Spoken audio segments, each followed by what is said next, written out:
네, 여러분 안녕하세요. 용스TV 용입니다. 오늘은 댓글에 남겨주신 얘기 중에서 쉼터에서 어떤 일을 하는지 좀 더 구체적으로 알고 싶다라고 하셔서 그것에 대한 영상을 한번 좀 찍어보려고 합니다. 사실 저는 이제 5개월 차 끝났고 곧 이제 6개월 차가 되는 이제 청소년 쉼터에서 근무한 지가 175일째 정확히 되는데요. 기간은 짧지만 쉼터 내에서 어떤 일들 하는지 제가 하고 있는 것에 빗대어서 좀 간략하게 얘기를 해볼까 합니다. 사실은 이 청소년 쉼터는 청소년 복지 시설이면서 보호 시설이기 때문에 너무 디테일한 내부적인 이야기는 할 수가 없는 점 양해를 부탁드리겠습니다. 일단 기본적으로 청소년 쉼터는 조금 전에 말했다시피 청소년 복지 시설입니다. 그렇기 때문에 쉼터는 크게는 한 세 가지 정도의 역할로 나뉜다고 볼 수 있습니다. 일시 쉼터, 단기 쉼터, 중장기 쉼터로 나뉘고요. 제가 근무하는 이제 쉼터는 중장기 쉼터라고 해서 최소 1일에서 3년까지 보호를 받을 수 있는 청소년 사회복지 시설입니다. 그래서 어떤 사람들이, 어떤 친구들이 들어오냐?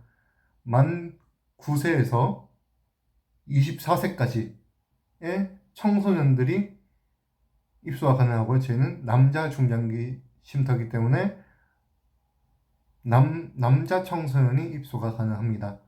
그래서 이 쉼터의 가장 큰 두 가지 그 목표, 비전 틀이라고 하면은 첫째는 보호, 두 번째는 자립입니다. 그래서 청소년의 보호와 함께 자립을 지원하는 그런 역할을 이제 보호 상담원이 하게 되죠. 그래서 저는 특별히 또 야간 보호 상담원이라서 야간에 업무를 전담을 해서 합니다.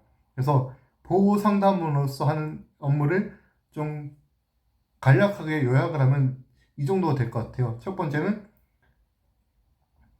상담, 두 번째는 생활 지도, 세 번째는 프로그램 기한 및 진행.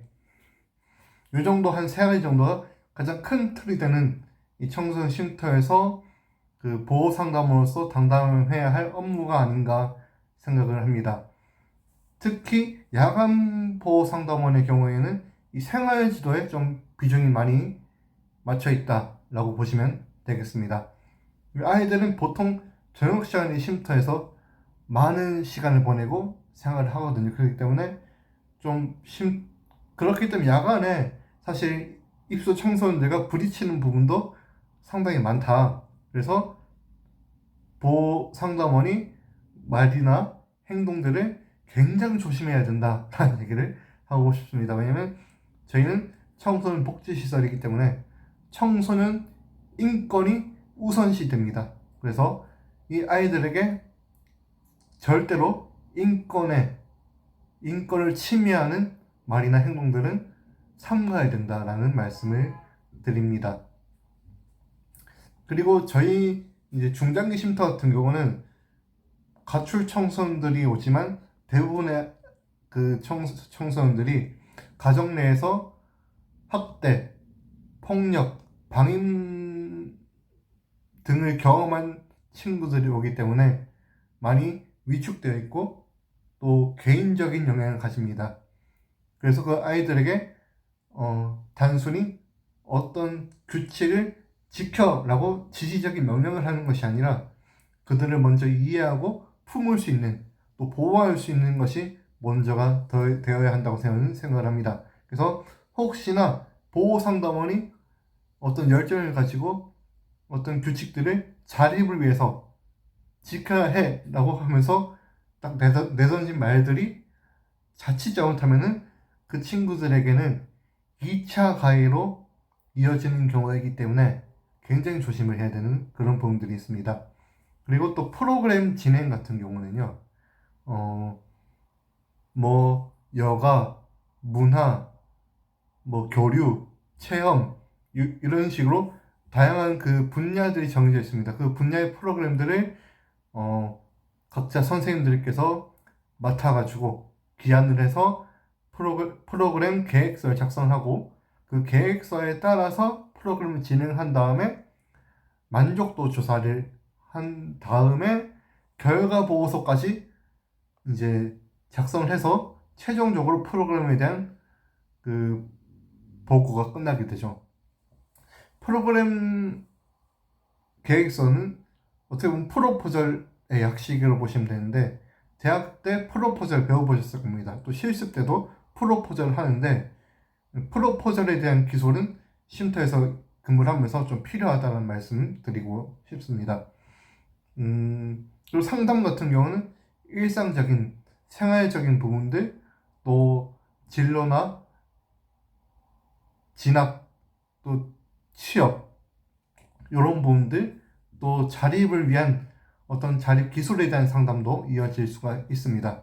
그 상담 같은 경우는 선생님마다 조금씩 상담에 대한 기술이 다르기 때문에 주변 동료들과 함께 좀 협력을 해서 함께 좋은 것들은 같이 나누고 또 내가 부족한 것들은 또 어려운 것들은 고민을 나누는 것도 좀 필요하겠다라는 생각을 해봅니다. 그래서 오늘은 청소년 쉼터에서 이 보호 상담으로서 어떤 일들을 하는가 좀 나눠봤습니다. 야간 보호 상담원 같은 경우는 시설 유지 보수에 대한 일도 일부 이제 한다고 보시면 되겠고요. 또 만약 안전 관리를 맡는다면은 안전 관리 계획서까지 직접 작성해야 되는 그런 부분도 있습니다. 사실 쉼터 내에서 쉼터는 작지만 안에서 보호 상담으로서 해야 될 역할들은 굉장히 많습니다. 그렇기 때문에 저도 지금 업무를 배우는 입장에서 아직도 배워야 할 게 굉장히 많고 그것은 뭐냐 그 상담원 개인에게 봤을 때도 성장의 기회가 있는 곳이다, 비전이 있는 곳이다 라는 것을 말씀드리고 싶고 정말 청소년에 대한 꿈이 있다 라고 하시면은 이 쉼터에서 보호 상담원으로 근무해 보는 것도 굉장히 매력적이다 생각을 합니다. 오늘 이 정도에서 마치는 걸로 하겠습니다. 또 다음에 또 궁금하신 것들이 있다면 댓글 남겨주시면 그 댓글 토대로 또 영상 만들어 보겠습니다. 안녕.